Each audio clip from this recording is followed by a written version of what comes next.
Tout a changé un matin silencieux, juste avant l'aube, quand le ciel au-dessus de Ouagadougou s'est assombri. Ibrahim Traoré s'est levé, les yeux fixés sur les cartes étalées devant lui. La guerre n'était plus une simple menace, mais une réalité imminente. L'Afrique de l'Ouest s'apprêtait à écrire son propre destin, au prix d'une lutte contre des puissances invisibles. Il savait que les enjeux allaient bien au-delà des frontières de son pays. La souveraineté de l'Afrique elle-même était en jeu.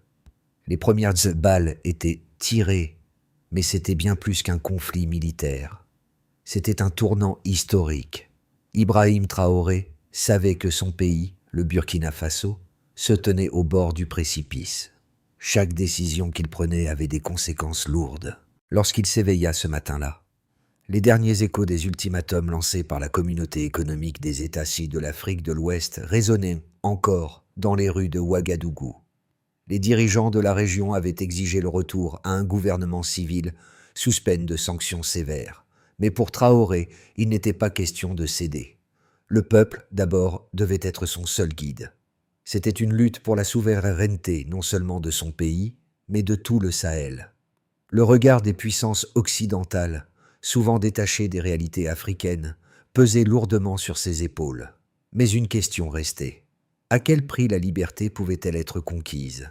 Une question qui allait diviser les opinions, entre ceux qui préféraient la soumission et ceux qui, comme Traoré, croyaient en un avenir sans chaîne. Ibrahim Traoré, bien que jeune, savait que son rôle dépassait celui d'un simple dirigeant militaire. Le monde, et particulièrement l'Afrique, observait le Burkina Faso, car il n'était pas seul dans cette bataille. Ce matin-là, après des semaines de tensions croissantes, un événement décisif se produisit, la déclaration formelle de la CEDEAO. À peine la déclaration diffusée que les premières manifestations commencèrent à émerger à travers la capitale. Le peuple était divisé. Une partie appelait à la soumission, désireuse de rétablir les liens avec les puissances internationales, tandis que l'autre, plus radicale, réclamait une rupture totale avec les anciennes puissances coloniales. La situation était devenue une question de survie. Mais Ibrahim, tout en restant calme, comprenait que chaque geste, chaque mot, allait résonner à l'échelle continentale. À l'horizon, la guerre semblait inévitable. Cependant, la lutte qu'il mena n'était pas uniquement militaire. Elle était aussi idéologique. Ce n'était pas une simple rébellion contre des gouvernements étrangers ou des sanctions. Il se battait pour une nouvelle vision, une Afrique qui se réappropriait son destin, loin des influences extérieures. À ce moment précis, la diplomatie était morte, remplacée par un nouveau langage, celui de la résistance. Traoré savait qu'il n'aurait pas de retour en arrière. Le Sahel, de Bamako à Niamey, se levait contre les années de domination. Dans les rues, les jeunes criaient des slogans de liberté, une liberté qui n'était plus un idéal lointain, mais une nécessité immédiate. Les regards des jeunes étaient pleins d'espoir, mais aussi de défis. Et au cœur de ce vent de révolte, Ibrahim Traoré se tenait ferme, prêt à défendre l'honneur et l'avenir de son peuple. Le changement était en marche, mais il devait d'abord faire face à une vérité difficile. Dans cette guerre, la paix semblait lointaine. Dans les premiers jours du conflit, les visages d'Ibrahim Traoré et des autres dirigeants du Sahel sont devenus des symboles de résistance. Mais Traoré savait que la véritable force de la lutte ne résidait pas dans les stratégies militaires ou les alliances politiques. La force venait du peuple. Les jeunes, les paysans et même les anciens, tous avaient compris que ce n'était pas simplement une guerre contre des gouvernements étrangers, mais une guerre pour l'âme de l'Afrique. Ibrahim Traoré n'était pas seul dans cette bataille. À ses côtés, des figures comme Assimi Goïta du Mali et Mohamed Bazoum du Niger étaient devenus des alliés naturels. Ensemble, ils ont formé une coalition qui allait secouer les fondements de l'ordre régional. Mais leur impact n'était pas seulement politique, il était humain. Enrôlant la population, les milices populaires se sont formées spontanément, sans uniforme, mais avec un seul but, défendre la souveraineté de leur nation. Les premières semaines ont été marquées par une intensification des combats, mais aussi par des gestes symboliques forts. À Ouagadougou, des jeunes volontaires ont pris les armes, non pas sous l'ordre d'un général, mais parce qu'ils croyaient en la cause. Dans les rues, des affiches de Traoré et de ses alliés étaient peintes sur les murs. Un sentiment de fierté nationale envahissait l'air. Une question flottait dans l'air. Pourquoi risquer sa vie pour un homme, un gouvernement, une cause? Parce que, au fond, cette lutte n'était pas seulement pour un pays, mais pour une Afrique unie, indépendante et libre. Ce qui avait commencé comme une résistance militaire s'est transformé en un mouvement populaire qui a envahi tout le Sahel. L'Afrique semblait enfin avoir trouvé sa voie. Les premiers mois du conflit ont été marqués par une intensification des affrontements, mais aussi par un phénomène plus insidieux, la montée en puissance de la guerre de l'information. Ibrahim Traoré et ses alliés du Sahel savaient qu'ils se battaient non seulement sur le terrain, mais aussi dans les esprits et les cœurs des populations. À Ouagadougou, des affiches de résistance se mêlaient aux appels à la guerre, mais les alliés étrangers, et en particulier la CEDEAO, surveillaient de près les événements. Le tournant s'est produit à la suite de l'attaque militaire de la CEDEAO.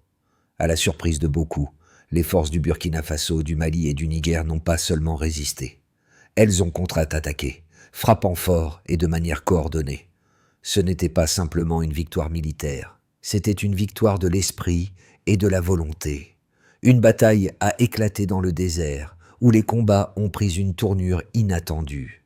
Là, les milices locales, armées de moyens rudimentaires, mais galvanisées par un sens profond de la justice, ont repoussé les forces ennemies. C'était un signe. Les puissances extérieures n'avaient pas pris en compte la force du peuple. Mais au-delà de la violence physique, c'était une guerre pour l'âme de l'Afrique. Ibrahim Traoré comprenait que chaque victoire sur le terrain devait être suivie d'une victoire dans les arènes diplomatiques.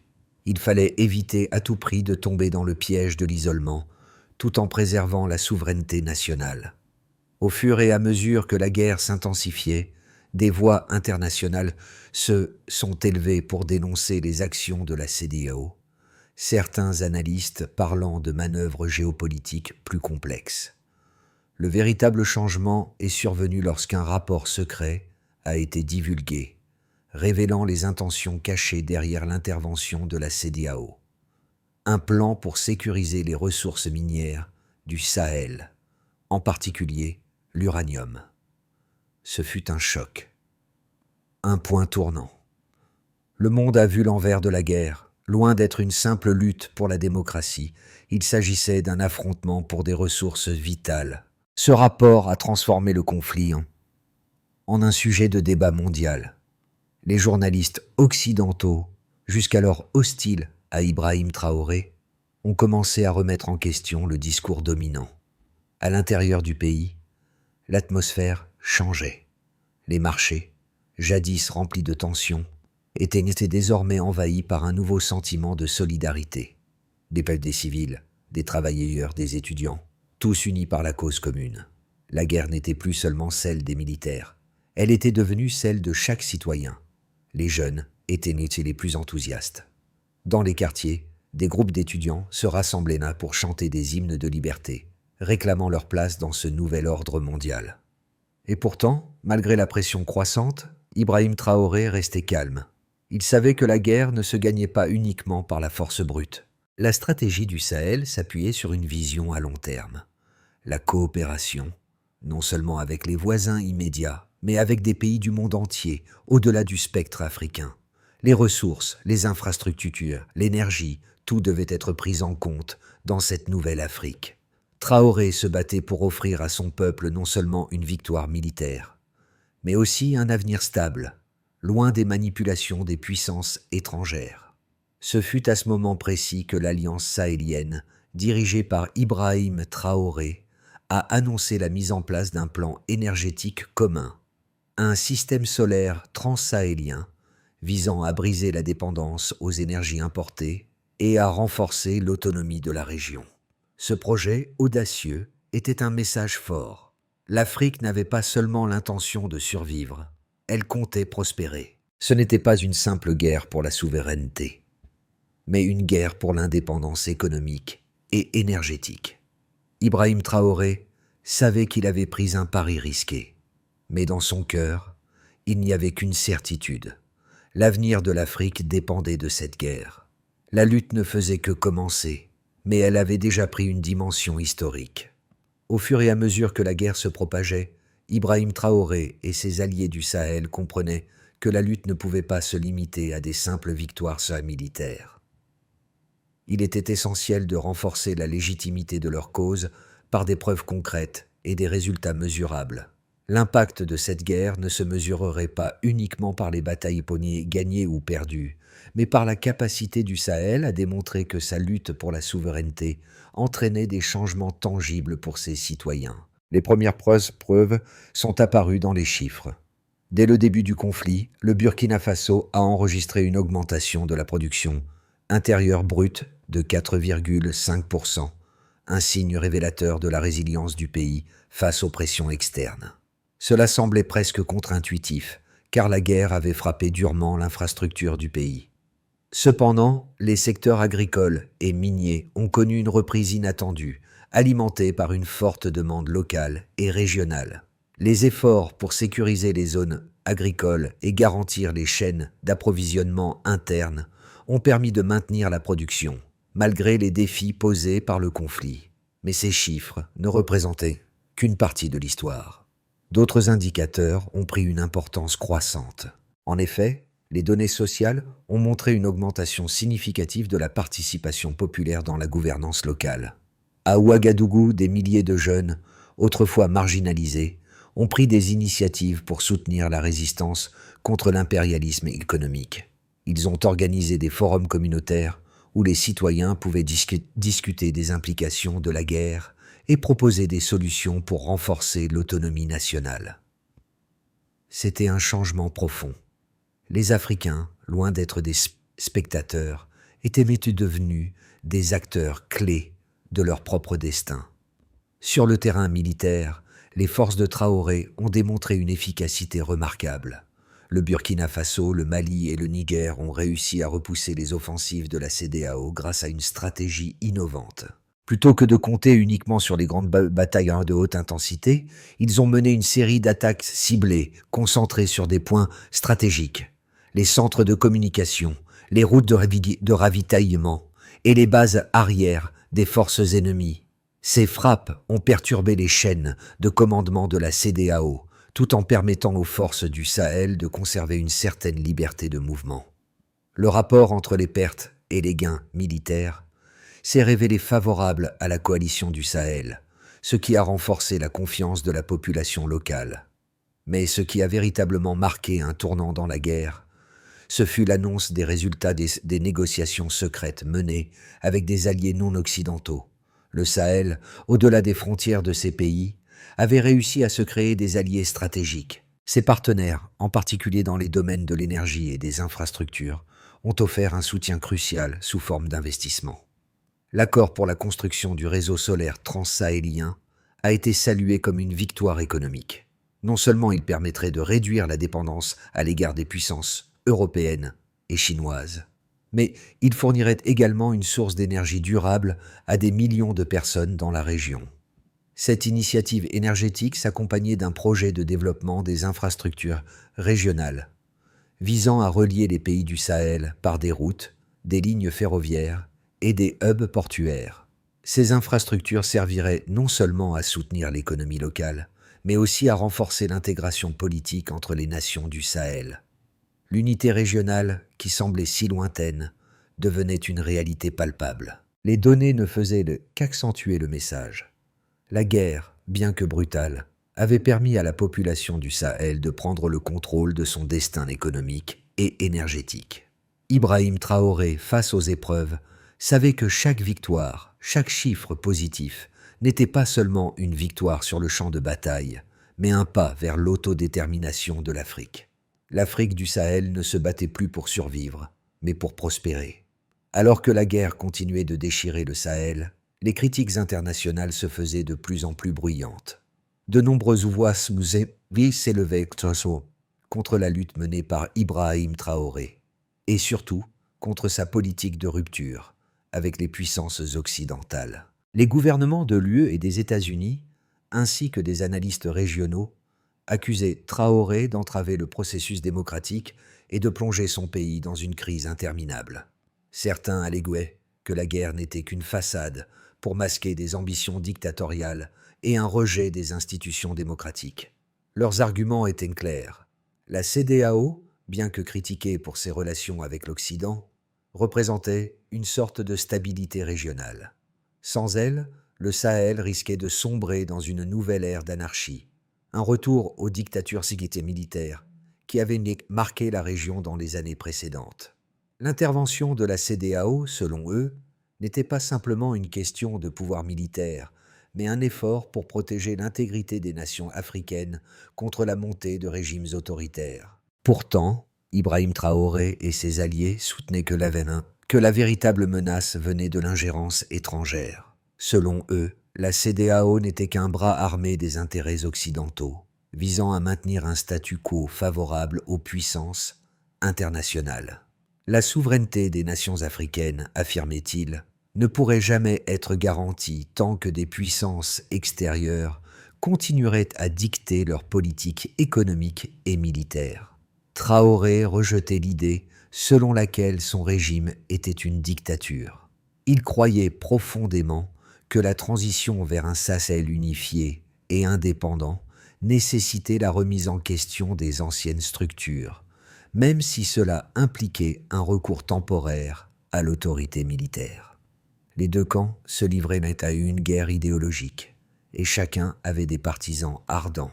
D'un côté, ceux qui croyaient en la coopération avec l'Occident, estimant que la stabilité régionale passait par l'adhésion aux normes internationales.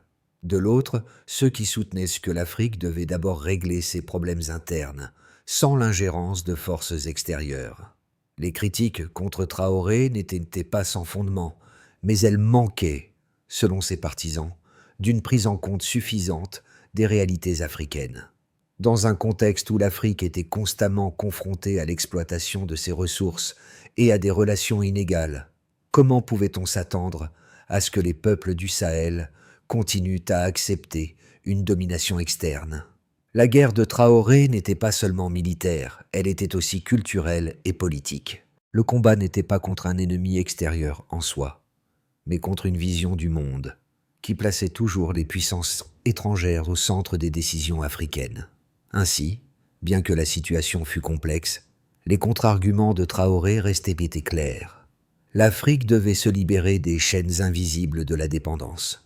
Il ne s'agissait pas de défendre un régime militaire, mais de construire une Afrique où le contrôle des ressources et des décisions revenait avant tout à ses peuples. La guerre faisait rage, mais il était évident que le véritable champ de bataille s'étendait bien au-delà des frontières du Sahel. Ibrahim Traoré savait que pour que son mouvement survive, il fallait non seulement des victoires militaires, mais aussi des révélations qui secouraient l'opinion publique internationale. C'est alors qu'une information capitale fit surface. Des documents secrets, divulgués par des sources anonymes dans les cercles diplomatiques africains, démontraient que l'Occident, à travers la CEDEAO, avait secrètement soutenu la rébellion en Libye pour maintenir le contrôle sur les ressources du Sahel. Ces révélations changèrent la donne. Le monde découvrit que la guerre n'était pas une simple lutte pour la démocratie ou la souveraineté, mais un affrontement pour l'accès aux vastes réserves naturelles du Sahel, notamment l'uranium. Ce fut un coup de tonnerre dans l'arène diplomatique internationale. Les dirigeants africains, jusque-là accusés de dictature, se virent soudainement dans une lumière différente. La guerre n'était plus un acte de rébellion, mais un combat pour l'autodétermination des peuples du Sahel. À cet instant, Traoré savait que le Sahel ne se battait pas seulement pour sa survie, mais pour l'avenir d'une Afrique unie, libre et maîtresse de ses ressources. Les premiers signes de victoire, bien que symboliques, furent marqués par une transformation profonde dans la mentalité collective des peuples du Sahel. Loin des calculs géopolitiques internationaux, la guerre menée par Ibrahim Traoré avait un impact tangible sur la vie quotidienne des citoyens. Les régions rurales, souvent négligées dans les anciens systèmes de gouvernance, virent des améliorations notables grâce à la mobilisation populaire. Les milices locales, formées par des civils, ont assuré la protection des villages et des marchés, et ont établi des réseaux de solidarité qui ont renforcé l'unité entre les différents groupes ethniques. Le conflit avait engendré une résilience qui transformait les paysans et les étudiants en acteurs d'un mouvement bien plus large. Au niveau régional, les effets de la guerre étaient tout aussi significatifs. Les autres nations africaines, observant de près les événements, commençaient à réévaluer leurs relations avec l'Occident. Le modèle de résistance du Sahel, loin d'être une simple contestation, devenait un exemple pour d'autres pays qui, jusqu'alors, se sentaient contraints par les structures coloniales encore en place. Le Sahel était en train de redéfinir les règles du jeu, non seulement sur le plan militaire, mais aussi sur le plan économique et politique. La promesse d'un avenir autonome, libre des chaînes de la domination étrangère, commençait à prendre forme. Cependant, les effets les plus immédiats de cette résistance ne se limitaient pas à un simple retour en arrière vers une époque précoloniale, mais se manifestaient dans des initiatives concrètes visant à établir une Afrique nouvelle. Les investissements dans des infrastructures communes ont commencé à relier les 3 pays du Sahel par des réseaux de transport et d'énergie. Le projet de construction d'un réseau solaire régional devenait la pierre angulaire de ce futur. Non seulement il visait à réduire la dépendance énergétique vis-à-vis des grandes puissances mondiales, mais il offrait également un modèle de coopération régionale qui pourrait être reproduit ailleurs sur le continent. Ce projet, au-delà de sa dimension énergétique, devenait un symbole de l'autosuffisance du Sahel, un exemple de ce que l'Afrique pouvait accomplir lorsqu'elle agissait collectivement pour ses propres intérêts. L'autre conséquence immédiate résidait dans la transformation du discours public. Ibrahim Traoré, autrefois perçu par l'Occident comme un rebelle, était désormais vu comme une figure charismatique de la résistance contre l'impérialisme économique. Sa popularité grandissait non seulement dans son pays, mais également à l'échelle du continent. Partout en Afrique, des jeunes se rassemblaient pour discuter des implications de cette guerre. Les réseaux sociaux, bien qu'étant un outil de communication des puissances occidentales, avaient été retournés contre celle-ci. Le hashtag #WhereSahel et le hashtag #NotWar étaient devenus des slogans de solidarité avec le Sahel, renforçant l'idée que la lutte n'était pas simplement une question de politique locale, mais un combat pour l'indépendance collective de l'Afrique. Le Sahel devenait ainsi un épicentre de révolution idéologique et économique, un bastion de l'autodétermination. Mais dans le même temps, les forces extérieures ne restaient pas silencieuses. Alors que la guerre se poursuivait, des voix s'élevaient au sein même des États-Unis et des nations européennes pour dénoncer la guerre pour les ressources naturelles et la manipulation des structures de pouvoir en Afrique. Ces voix, bien que minoritaires, commençaient à semer des doutes dans les couloirs du pouvoir occidental. La question du rôle de l'Occident dans l'exportation de la guerre et de la pauvreté en Afrique était désormais sur la table des discussions internationales. Alors que la guerre s'intensifiait, les dirigeants du Sahel étaient confrontés à une question cruciale. Quel avenir pour la région dans les 6 à 12 mois à venir? Leur stratégie dépendait d'un équilibre précaire entre la résistance militaire, la pression diplomatique internationale et les initiatives économiques régionales. 3 scénarios étaient envisagés. Dans le premier scénario, celui de base, la victoire durable de la résistance, les efforts du Sahel se concrétisaient par une consolidation de l'autonomie régionale.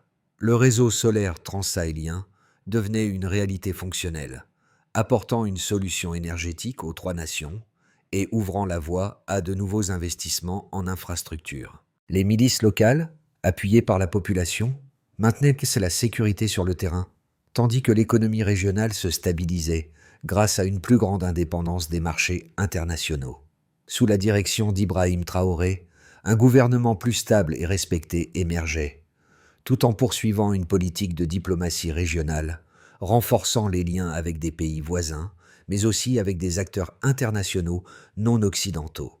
Ce scénario, bien que difficile à atteindre, représentait un avenir de prospérité pour le Sahel, loin de l'ingérence étrangère.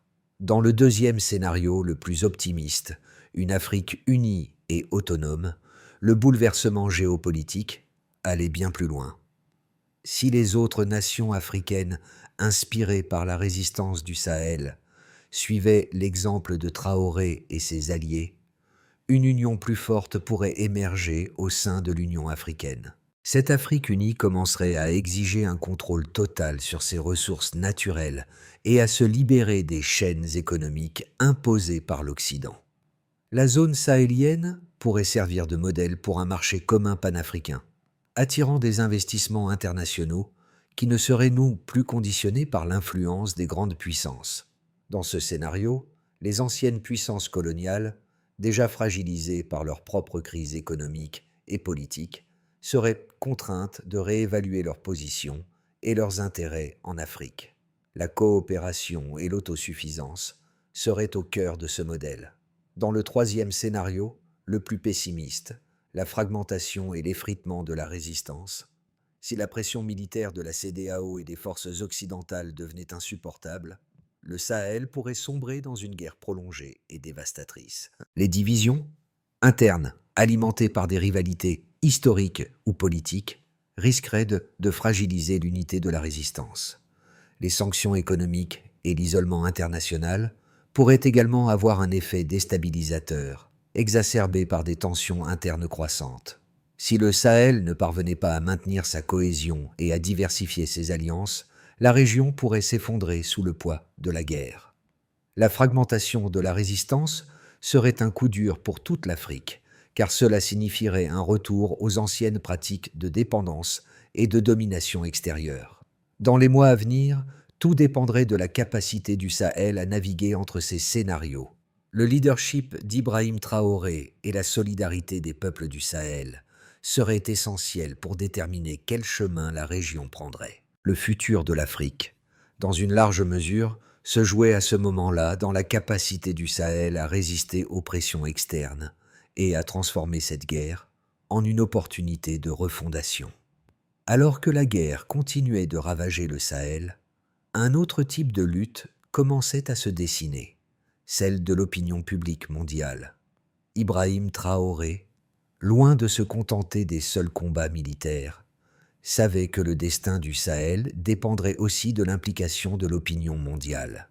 Il n'était plus question seulement de défendre un territoire, mais de mobiliser les consciences, de réveiller un sentiment d'appartenance à une Afrique libre et indépendante. Le rôle des jeunes générations africaines devenait crucial. À travers les réseaux sociaux, le message de résistance se propageait rapidement. Le hashtag WearSahel, le hashtag NotWar et le hashtag SahelUnité devenaient des symboles de solidarité, non seulement pour les populations africaines, mais aussi pour celles qui, à travers le monde, ressentaient la nécessité de remettre en question l'ordre international établi.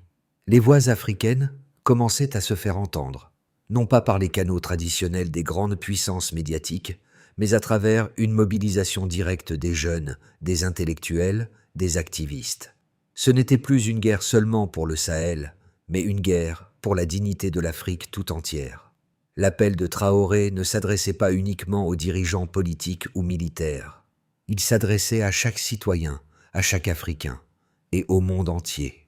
Il invitait les jeunes à se lever, à s'engager, à porter haut les couleurs de la souveraineté. Car cette lutte n'était pas seulement pour des frontières géographiques, mais pour une idéologie, celle d'une Afrique, maître de son destin. Il leur disait, ce n'est pas une question de force brute, mais de justice, de droit à l'autodétermination. Si nous ne nous levons pas maintenant, nous n'aurons jamais cette chance. Alors que la guerre se poursuivait, une vision claire commençait à se dessiner pour l'avenir du Sahel, un avenir fondé sur l'autosuffisance et l'autodétermination. Ibrahim Traoré et ses alliés savaient que la victoire ne résiderait pas uniquement dans le champ de bataille, mais dans la capacité à bâtir un système qui soutiendrait le Sahel à long terme. Cette vision se concrétisait à travers un plan en plusieurs étapes, un processus qui viserait à garantir la souveraineté énergétique, économique et politique de la région. La première étape consistait en la consolidation de l'unité interne. Traoré savait que sans une base solide au sein même de la région, aucun projet ambitieux ne pourrait voir le jour. La formation de gouvernements de coalition, composés de leaders régionaux, visait à garantir une représentativité des différentes communautés du Sahel. Les citoyens, qu'ils soient paysans, étudiants ou travailleurs, devaient se sentir impliqués dans la construction de l'avenir.